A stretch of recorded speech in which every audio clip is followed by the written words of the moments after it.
Welcome to ഡ്യൂഡിയർ academy. ഈ വീഡിയോയിൽ ഞാൻ നിങ്ങളോട് പറയാൻ ഉദ്ദേശിക്കുന്നത് കേരള PSCയുടെ സ്റ്റാഫ് നഴ്സ് എക്സാമിനേഷനെ പറ്റിയാണ്. സ്റ്റാഫ് നഴ്സ് DHS എക്സാമിനേഷൻ്റെ ഡേറ്റ് വന്നിരിക്കുകയാണ്. അപ്പോൾ ഇവിടെ എന്തൊക്കെയാണ് നമുക്ക് പഠിക്കാനുള്ളത്, അല്ലെങ്കിൽ Kerala PSC staff nurse DHS എക്സാമിന് ഉള്ള സിലബസിൻ്റെ ഒരു ഓവർവ്യൂ എന്താണ് എന്നുള്ളത് ഡിസ്കസ് ചെയ്യുന്നതിന് വേണ്ടിയിട്ടാണ്. നമ്മളെല്ലാവരും പ്രിപ്പറേഷൻ സ്റ്റാർട്ട് ചെയ്തിട്ടുണ്ട്. ഇനി എന്താണ് ഈ സിലബസിൽ അല്ലെങ്കിൽ എന്തൊക്കെ പഠിക്കണം എന്നുള്ളതിനെ പറ്റി ഒരു ചിന്തയായിരിക്കും നമുക്കുള്ളത്. ഇപ്പോൾ നമ്മൾ പ്രത്യേകം ശ്രദ്ധിക്കേണ്ടത് എല്ലാ ക്വസ്റ്റ്യൻസും നമുക്ക് നഴ്സിംഗ് സിലബസിൽ നിന്ന് തന്നെ പ്രതീക്ഷിക്കാം. കാരണം നേരത്തെ കേരള PSCയിൽ ജനറൽ നോളജ് ക്വസ്റ്റ്യൻസും ഫിസിക്സ്, കെമിസ്ട്രി, ബയോളജിയിൽ നിന്നും ക്വസ്റ്റ്യൻസ് ഉൾപ്പെട്ടിരുന്നു. എന്നാൽ ഇപ്പോൾ അത് ചേഞ്ച് ചെയ്തിരിക്കുകയാണ്. കേരള PSCയിൽ ഇപ്പോൾ സിലബസിൽ നഴ്സിംഗ് സബ്ജക്ട്സ് മാത്രമേ ഉൾപ്പെടുത്തിയിട്ടുള്ളൂ, നോൺ നഴ്സിംഗ് സബ്ജക്ട്സ് ഇല്ല. അപ്പോൾ എല്ലാ ക്വസ്റ്റ്യൻസും 100 questions can B from the nursing syllabus. നന്നായിട്ട് നഴ്സിംഗ് സബ്ജക്ട്സ് നന്നായിട്ട് പഠിച്ചു കഴിഞ്ഞാൽ നമുക്ക് നല്ല മാർക്ക് സ്കോർ ചെയ്യാൻ സാധിക്കും. അങ്ങനെ നമുക്ക് ലിസ്റ്റിൽ ഉൾപ്പെടാനായിട്ടും സാധിക്കും. അതുകൊണ്ട് ഒരു സിസ്റ്റമാറ്റിക് സ്റ്റഡിക്ക് വേണ്ടിയിട്ട് നമുക്ക് ഈ ഒരു നഴ്സിംഗ് സബ്ജക്ട്സിൻ്റെ ഒരു ഓവർവ്യൂ എന്താണ് എന്നുള്ളത്, അല്ലെങ്കിൽ നഴ്സിംഗ് സിലബസിൻ്റെ ഒരു ഓവർവ്യൂ എന്താണ് എന്നുള്ളത് അറിഞ്ഞിരിക്കുന്നത് വളരെ നല്ലതായിരിക്കും. നമുക്കറിയാം, നമ്മുടെ നഴ്സിംഗ് സബ്ജക്ട്സിനെ നമുക്ക് 3ആയിട്ട് തിരിക്കാം. ബേസിക് സബ്ജക്ട്സും, മെയിൻ സബ്ജക്ട്സും, അതർ സബ്ജക്ട്സ്, ഇങ്ങനെ അതർ അഡ്വാൻസ്ഡ് സബ്ജക്ട്സ്, ഈ രീതിയിൽ നമുക്ക് 3ആയിട്ട് തിരിക്കാം. ബേസിക് സബ്ജക്ട്സിൽ anatomy, physiology, microbiology, nutrition, biochemistry, sociology, psychology, ഇങ്ങനെയുള്ള ഫാർമക്കോളജി, ഇതെല്ലാം നമുക്കൊരു ബേസിക് സബ്ജക്ട്സിൽ ഉൾപ്പെടുത്താവുന്നതാണ്.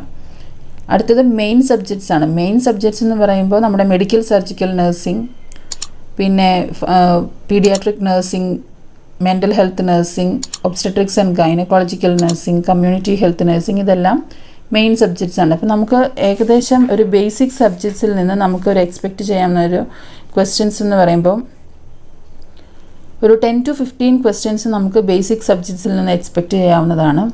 ഈ മെയിൻ സബ്ജക്ട്സ് ഇപ്പോൾ പറഞ്ഞ മെഡിക്കൽ സർജിക്കൽ നഴ്സിംഗ് പോലെയുള്ള സബ്ജക്ട്സിൽ നിന്നും, പീഡിയാട്രിക്സ്, OBG, ഇതിൽ നിന്നെല്ലാം നമുക്കൊരു 70 to 80 ക്വസ്റ്റ്യൻസ് നമുക്ക് എക്സ്പെക്റ്റ് ചെയ്യാം. പിന്നെ വരുന്നത് അതർ സബ്ജക്ട്സ്, ഒരു അഡ്വാൻസ്ഡ് സബ്ജക്ട്സ് ആയിട്ടുള്ള nursing research, nursing administration, nursing education, statistics, ഇതെല്ലാം വരുന്നതാണ് അതർ സബ്ജക്ട്സ്. അപ്പോൾ ഈ ഒരു സബ്ജക്ട്സിൽ നിന്ന് നമുക്കൊരു 10 ക്വസ്റ്റ്യൻസ് എക്സ്പെക്റ്റ് ചെയ്യാവുന്നതാണ്.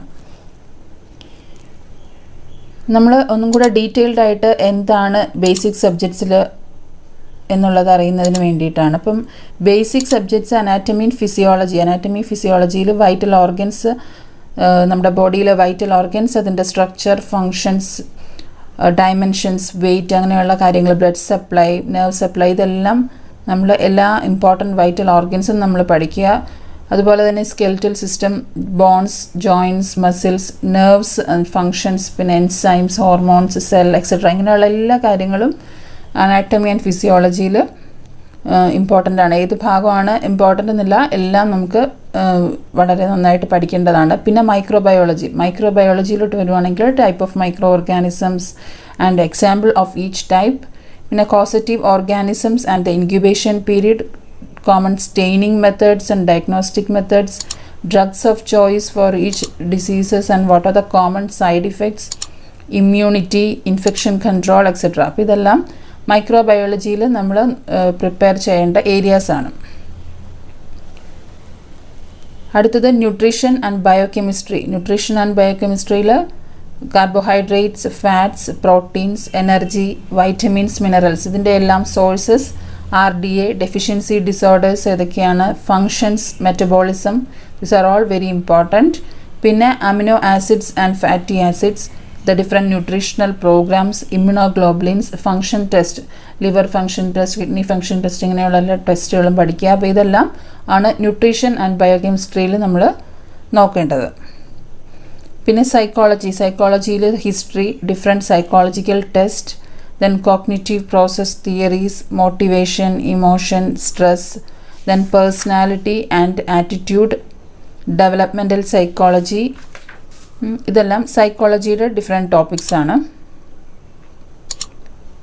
പിന്നെ സോഷ്യോളജിയിൽ ഉള്ള ഡിഫറെൻറ്റ് കമ്പോണൻസ് അല്ലെങ്കിൽ ഡിഫറെൻറ്റ് ഏരിയാസ് എന്ന് പറഞ്ഞാൽ individual and society, culture, socialisation, social process, social groups, social stratification, society and population, social control, organizations, then social change and problems, communities in India, etc. These are the different important areas coming in subject sociology.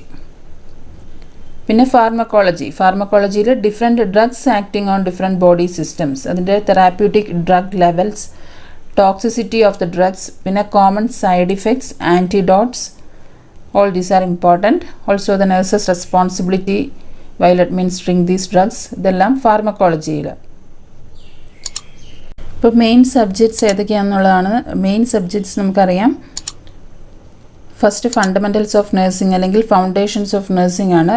ഇവിടെ എല്ലാ basic nursing procedures, അതിൻ്റെ rational, പിന്നെ laboratory values, administration of medications, abbreviations, routes, injection sites, drugs and IV fluid calculations, vital signs, code of ethics, communication, safety of patients, infection control, documentation, first aid, CPR, heat and cold application, nursing process and nursing theories.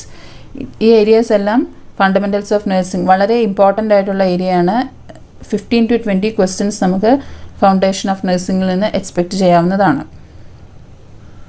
അടുത്തത് medical surgical nursing ആണ്. Medical surgical നഴ്സിംഗിൽ തന്നെ നമുക്കറിയാം different areas ഉണ്ട്. Central nervous system, cardiovascular system, respiratory, GI, renal, integumentary, musculoskeletal, endocrine, IENT, oncology, fluid and electrolyte, immune system, haematology, critical care and geriatrics. ഇങ്ങനെ different areas ഉണ്ട് medical surgical നഴ്സിംഗിൽ.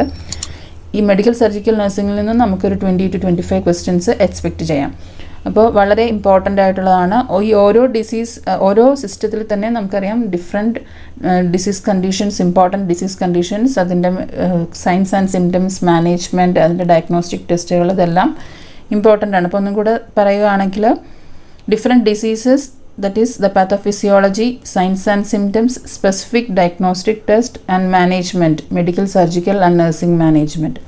പിന്നെ medical science and syndromes, പിന്നെ therapeutic diet, therapeutic positions, different scoring systems and interpretation, different type of routine test, then normal values, then hyper and hypo related values are important, then emergency procedures and drugs, medical and surgical procedures. ഇതാണ് medical surgical nursing. അടുത്തത് paediatric nursing ആണ്. Paediatric നഴ്സിംഗിൽ നിന്ന് growth and development important ആണ്, including the theories, then mile stones, neonatal assessment, congenital abnormalities are very important. Frequent ആയിട്ട് questions expect ചെയ്യാവുന്നതാണ്. Congenital abnormalities, birth injuries, then nutritional disorders and protein energy malnutrition, then immunization schedule and vaccination is important, the nature of play and childhood, and also different diseases, the classical signs and symptoms, management, scoring systems and interpretation. അതായത് നമ്മൾ medical surgical നഴ്സിംഗിൽ പറഞ്ഞതുപോലെ തന്നെയുള്ള different systems ഉണ്ട്. Paediatric നഴ്സിംഗിലും ആ ഓരോ സിസ്റ്റത്തിലുള്ള different ആയിട്ടുള്ള disease conditions are very important in paediatric nursing. ഒരു 5 to 7 questions you can expect from pediatric nursing. Then next is psychiatric nursing. Psychiatric nursing il mental disorders, signs and symptoms management important. Then psychopharmacology, the different drugs used in psychiatry. പിന്നെ terms of psychiatry, ഓരോ ടേംസും ആരാണ് coin ചെയ്തത് എന്നുള്ളതും അതിൻ്റെ definition വളരെ important ആണ്. Significant years important in psychiatry, significant personalities, പിന്നെ different therapies, legal issues, ഇതെല്ലാമാണ് സൈക്യാട്രിക് നഴ്സിംഗിൽ നമുക്ക് വളരെ പ്രധാനപ്പെട്ടതായിട്ട് പഠിക്കേണ്ടത്. ഒരു 5 to 10 ക്വസ്റ്റ്യൻസ് നമുക്ക് സൈക്യാട്രിക് നഴ്സിംഗിൽ നിന്നും എക്സ്പെക്റ്റ് ചെയ്യാവുന്നതാണ്. അടുത്തത് ഒബ്സ്റ്റട്രിക്സ് ആൻഡ് ഗൈനക്കോളജിക്കൽ നഴ്സിംഗ് ആണ്. ഇത് 3 ഏരിയസ് ആയിട്ടാണല്ലേ നമുക്കറിയാം. ആൻറ്റിനേറ്റൽ, ഇൻട്രാനേറ്റൽ ആൻഡ് പോസ്റ്റ്നേറ്റൽ, ഇങ്ങനെ 3 ഏരിയാസ് ഉണ്ട്. അതുപോലെ തന്നെ ഗൈനക്കോളജിക്കൽ നഴ്സിംഗ് ഉണ്ട്. ഇപ്പോൾ ആൻറ്റിനേറ്റൽ ഏരിയാസിൽ നമുക്ക് antenatal care and science of pregnancy, complications during pregnancy, embryonic development, foetal development milestones, pelvis foetal skull, ഇതെല്ലാം ഇമ്പോർട്ടൻ്റ് ആണ്. Normal physiological changes in pregnancy ഉൾപ്പെടെ എല്ലാം നമ്മൾ ഫോക്കസ് ചെയ്യണം. പിന്നെ labour, stages of labour, management of each stage, mechanism of labour and complications during labour. Normal puerperium, complications in puerperium important ആണ്. അതുപോലെ തന്നെ ഗൈനക്കോളജിക്കൽ പ്രോബ്ലംസ്, പിന്നെ ഒബ്സ്റ്റട്രിക്സ് ആൻഡ് ഗൈനക്കോളജിയിലുള്ള drugs in obstetrics and gynaecology. ഇപ്പോൾ ഒരു OBGയിൽ നിന്ന് നമുക്കൊരു 10 to 15 ക്വസ്റ്റ്യൻസ് എക്സ്പെക്റ്റ് ചെയ്യാവുന്നതാണ്. OBGയും വളരെ ഇമ്പോർട്ടൻ്റ് ആയിട്ടുള്ള ഏരിയയാണ്. അടുത്തത് കമ്മ്യൂണിറ്റി ഹെൽത്ത് നഴ്സിംഗിൽ national health programmes and schemes including years എല്ലാം പഠിക്കണം ഈ ഹെൽത്ത് പ്രോഗ്രാംസിൻ്റെ. പിന്നെ ഹെൽത്ത് കമ്മിറ്റീസ്, കമ്മ്യൂണിക്കബിൾ ഡിസീസസ് വളരെ ഇമ്പോർട്ടൻറ്റ്. കമ്മ്യൂണിക്കബിൾ ഡിസീസസ്, അതിൻ്റെ causative organisms, incubation period and clinical features, significant years, then vital statistics formula, health calendar, healthcare delivery systems, etc. So these are all the different areas coming in community health nursing. ഇത് വളരെ important ആണ്. നമുക്ക് 10 to 15 questions community health നഴ്സിംഗിൽ നിന്ന് expect ചെയ്യാവുന്നതാണ്. അപ്പോൾ ഏകദേശം ഒരു main സബ്ജക്ട്സിൽ നിന്ന് നമുക്ക് ഒരു 70 to 80 ക്വസ്റ്റ്യൻസ് നമുക്ക് ചോദിക്കാൻ സാധ്യതയുണ്ട്. അടുത്തത് അതർ സബ്ജക്ട്സ് ആണ്. അതർ അഡ്വാൻസ്ഡ് സബ്ജക്ട്സ് ആണ്. നമ്മൾ യൂഷ്വലി ലീവ് ചെയ്ത് പോകുന്ന ഒരു ഏരിയയാണ്. പക്ഷേ ഇതിൽ നിന്നുള്ള ക്വസ്റ്റ്യൻസും കൂടെ നമ്മൾ ഇതും കൂടെ പ്രിപ്പയർ ചെയ്ത് റെഡി ആകുവാണെങ്കിലാണ്, നമുക്കറിയാം എക്സാം വളരെ കോമ്പറ്റീഷൻ കൂടുതലുള്ള ഒരു ടൈമാണ്. അപ്പം കുറച്ചും കൂടെ പ്രിപ്പയർ ചെയ്ത് ഈ ഏരിയാസ് എല്ലാം പ്രിപ്പയർ ചെയ്ത് കഴിഞ്ഞാൽ മാത്രമാണ് നമുക്ക് നന്നായിട്ട് സ്കോർ ചെയ്യാൻ പറ്റുകയുള്ളൂ. ഇപ്പം നഴ്സിംഗ് എഡ്യൂക്കേഷനിൽ principles of education, curriculum, methods of teaching, educational medias, evaluation, guidance and counselling, ഇത്രയും ഏരിയാസാണ് നഴ്സിംഗ് എഡ്യൂക്കേഷനിലെ ഡിഫറെൻറ്റ് ആസ്പെക്ട്സ്. അപ്പോൾ ഇതിൽ നിന്നുള്ള ക്വസ്റ്റ്യൻസും നമ്മൾ പ്രതീക്ഷിക്കണം. പിന്നെ നഴ്സിംഗ് അഡ്മിനിസ്ട്രേഷനിൽ theories, regulatory bodies, management process, management of nursing service department and educational institutions, ഇതാണ് നഴ്സിംഗ് അഡ്മിനിസ്ട്രേഷനിൽ വരുന്നത്. ഇതെല്ലാം കുറച്ചും കൂടെ അഡ്വാൻസ്ഡ് ലെവൽ ക്വസ്റ്റ്യൻസ് ആണ് നമുക്ക് പ്രതീക്ഷിക്കാവുന്നത്. അടുത്തത് nursing research and statistics, research problem, review of literature, research approaches, designs, sampling and data collection, data analysis and interpretation and statistics. ഇത്രയുമാണ്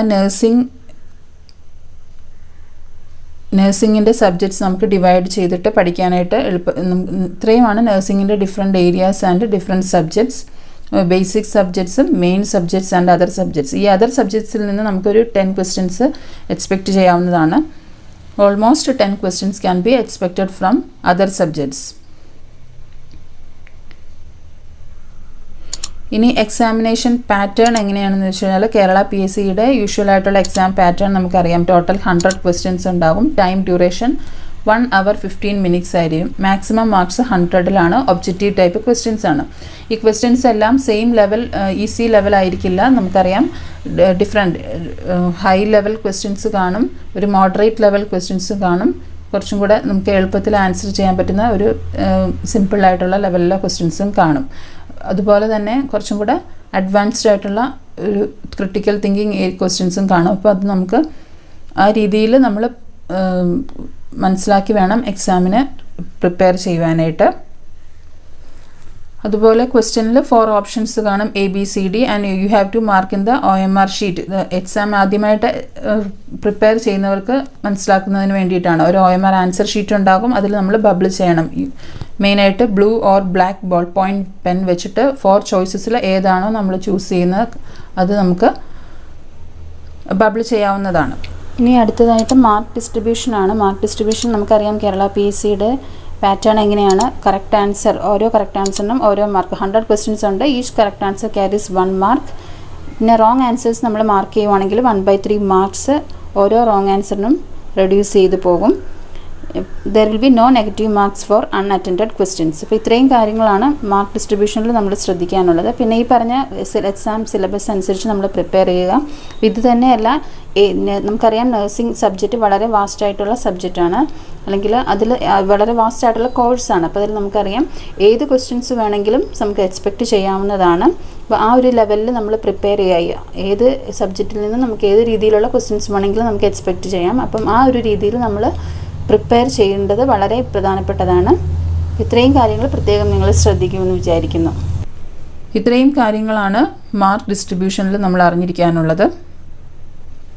അപ്പോൾ കേരള PSCയുടെ പ്രീവിയസ് ആയിട്ടുള്ള സ്റ്റാഫ് നഴ്സ് DHSൻ്റെയും DMEയുടെയും എല്ലാം ക്വസ്റ്റ്യൻ പേപ്പേഴ്സ് വർക്കൗട്ട് ചെയ്തിട്ട് വേണം നമുക്ക് എക്സാമിന് അപ്പിയർ ചെയ്യേണ്ടത്. കാരണം നമുക്ക് നെഗറ്റീവ് മാർക്സ് എങ്ങനെയാണ് വരുന്നത്, നമ്മൾ എത്ര തന്നെ നോക്കിയാലും നമുക്കത് വിത്ത് പ്രാക്ടീസ് ഉള്ളിൽ നമുക്കത് മനസ്സിലാവുന്നത് എങ്ങനെയാണ് നെഗറ്റീവ് മാർക്സ് വരുന്നതെന്നും എങ്ങനെയാണ് ആ നെഗറ്റീവ് മാർക്സ് നമുക്ക് റെഡ്യൂസ് ചെയ്യാൻ സാധിക്കുന്നത് എന്നുള്ളതും. അപ്പോൾ നമ്മൾ പ്രീവിയസ് ക്വസ്റ്റ്യൻ പേപ്പേഴ്സ് കളക്ട് ചെയ്തിട്ട് അത് വർക്കൗട്ട് ചെയ്യുന്നത് വളരെ നല്ലതായിരിക്കും എക്സാമിന് മുമ്പ്. ഇത്രയും കാര്യങ്ങളാണ് മെയിനായിട്ട് ശ്രദ്ധിക്കേണ്ടത്. അപ്പോൾ എല്ലാവർക്കും ബെസ്റ്റ് വിഷസ്. Thank you.